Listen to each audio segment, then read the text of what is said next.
Pria asal Takalar rutin minum semen selama 3 tahun.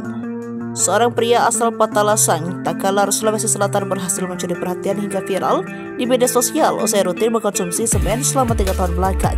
Pria bernama Aris Daeng Ngale itu mengkonsumsi semen cair dengan cara diseduhkan layaknya kopi.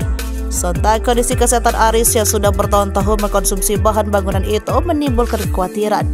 Kondisi Aris yang hampir setiap hari meminum larutan semen ini viral di media sosial. Dalam video tersebut tampak Aris dengan santainya mengambil beberapa sendok semen dari tumpukan karung yang tersusun di gudang. Kebiasaan ekstrim Aris ini bermula kala terkurung di satu gudang dan kekurangan bahan makanan.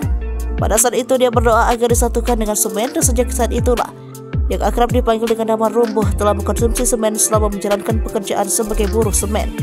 Saat pertama kali mencoba rasanya agak pahit. Saya mencampurkannya dengan air, mencelupkan pisang sebelum memakannya, papar Aris Daeng Ngale. Selain itu, dia mengingatkan orang lain untuk tidak menirukan perilaku berbahaya ini meskipun dia tetap sehat hingga saat ini. Tak hanya melarutkan semen dengan air, Aris juga bisa mengkonsumsi semen bersama sebuah pisang.